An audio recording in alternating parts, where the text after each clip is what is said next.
Hello, everyone. Welcome back to Financial News. I'm Ron Jankowski with Palos Heights, Channel 4, and my co-host is Paul Munichel from Ameriprise. Today is October 17, 2022.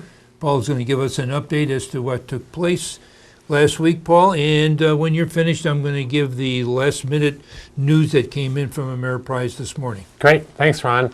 Today, I'm going to talk about the elections coming up and how they may affect the markets. One could argue, and really rather convincingly, that the U.S. has rarely been more politically divided as a country than where it stands today. Now, and while Democrats and Republicans offer starkly different views on how to lead the country forward, investors must be able to separate rhetoric from policy. Now, election impacts undoubtedly can play a role in tilting market dynamics longer term. However, we do not believe November's midterm election results will change near-term drivers materially.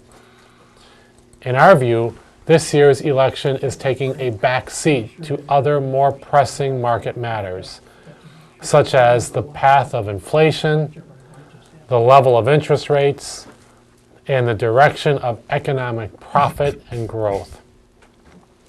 Now, with just a few weeks left until the November election, Democrats and Republicans are making their final cases to the American people. The consensus is that this year's election will result in a divided government across Congress, which does historically tend to be a favorable setup for markets. However, chances around a divided government would likely be the primary influence on the market's reaction following November's election. Notably, we believe a divided government could reduce the odds of significant changes to regulation over the next 2 years, which may benefit such areas as healthcare, financials, and technology. Now, further, a divided government could reduce the risk of significant tax law changes over the next 2 years and unfunded fiscal spending programs that could increase inflation pressures. Now, while stocks could see some increased volatility as the midterms draw closer, an election outcome that leads to a divided government may be welcomed by investors. We believe a brief relief rally could result from such an outcome, which coincides generally with favorable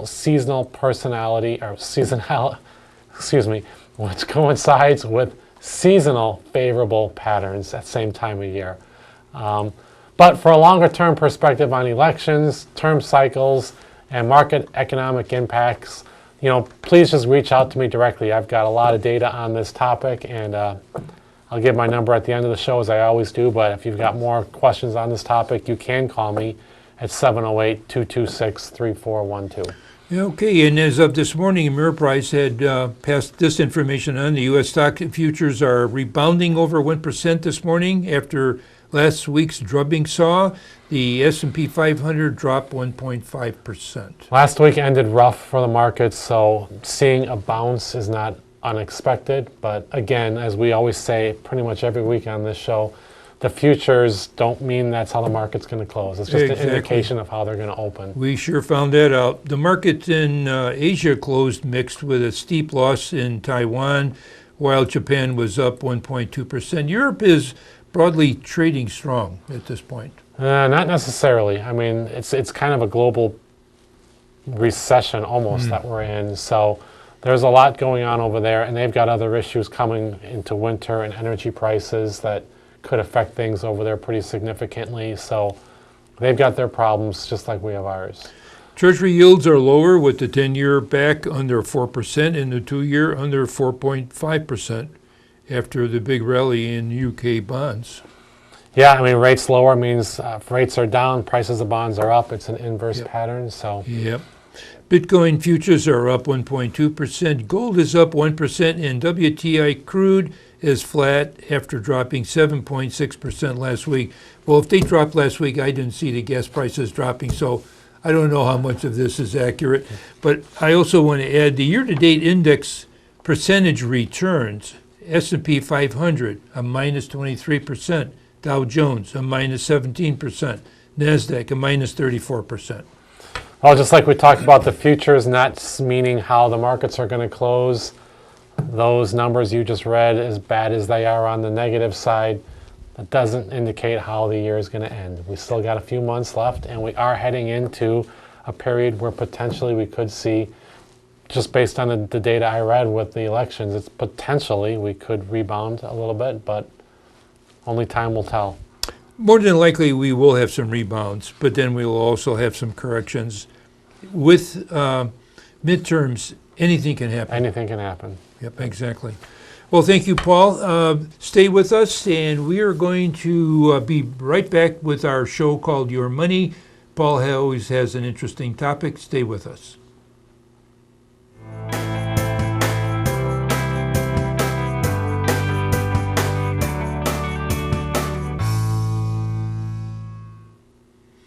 Thank you for coming back with us to our show called Your Money. And Paul has a topic talking about adjusting your spending to deal with inflation.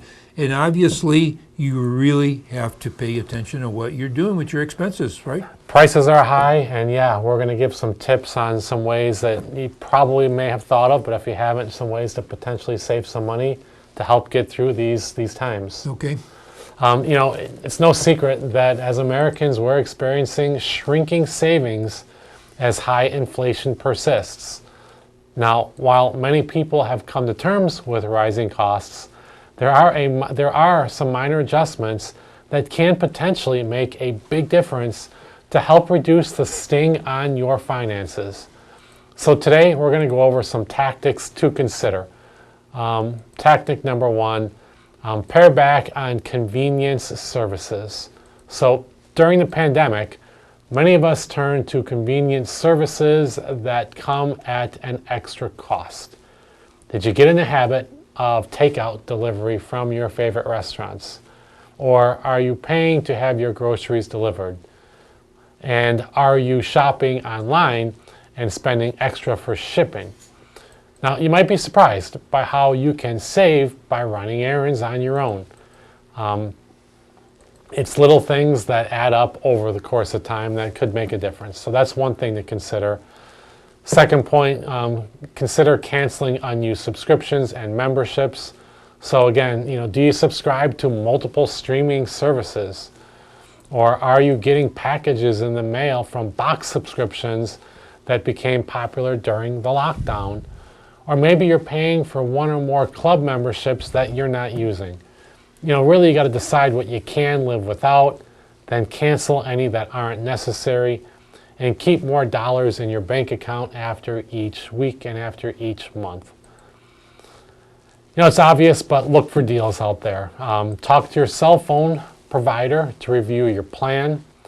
Shop around for better rates on home and auto insurance, and bundle if it makes sense. Consider eliminating cable or satellite if you can get by with a cheaper entertainment alternative. And as always, coupons, rebates, and thrifting, they're back in fashion. Next one, people are pretty aware of this, but don't pay for your own money. Stop paying convenience fees charged by many ATMs. Check with your bank to locate cash machines with no fees. There are many grocery stores that offer cashback options if you need a few extra dollars in your wallet. This one's often overlooked, but do everything you can to avoid late fees. Pay your bills on time to avoid those late fees. You can consider enrolling in automated payments whenever possible so you don't have to worry about forgetting payment deadlines. Postpone big ticket purchases. It's like if your vehicle is still a good runner and your appliances are working, maybe put off plans to trade in for newer models with the prices surging. You're going to pay top dollar for inventory that's still scarce due to supply chain challenges. And for financial purchases, higher interest rates will drive up your overall cost. Another point is just stick to the essentials that you need. If you can curtail indulgences for now, you'll do your budget a favor. If you're going to the store, make a shopping list to resist impulse buys. Next, review your housing expenses. You may not have much control over your monthly rent or mortgage payment, but you can address the extras. It may be time to let go of your covered parking space or the extra storage unit. Consider getting a roommate to share costs, or downsize if you can no longer afford your current living arrangement. There's no way to know just how long this period of high inflation will last. Nevertheless, taking action on some of these steps that we talked about here today, they can save you money and help you get through times such as the one we're in. Paul, I want to mention that if you call your phone company, the power company, your gas company, our engineer, Carl, and myself, back about a month or two ago, we did some calling to see if there was a plan that we could actually reduce our cost. And there are plans out there. If the option fits your family usage or not, you have to make that decision. But if you do call your power company, look at the invoice that you receive. That phone number is on there. Call customer service for, as I mentioned, your phone company, your power company, and your gas, and you can reduce it. And we both had reduced our costs. Well, that's a success story for you, both you and Carl. And what I tell people is it doesn't hurt. Just call. Yes. You never know what discounts are out there that you're not aware of. It doesn't hurt to call your provider and ask if there's any discounts or any ways to bring your bills down. Exactly. It was a good point. And I just wanted to mention that it is realistic. If you call, you can find a way to reduce your costs. So. Most you lose out on is a phone call. That's the time Exactly. to make the phone call, and you may save yourself some money, like you guys have done. Yep. Well, thank you, Paul, for that tip today. For Paul Munico from Ameriprise Financial, myself, Ron Jankowski, we wish you good investment day.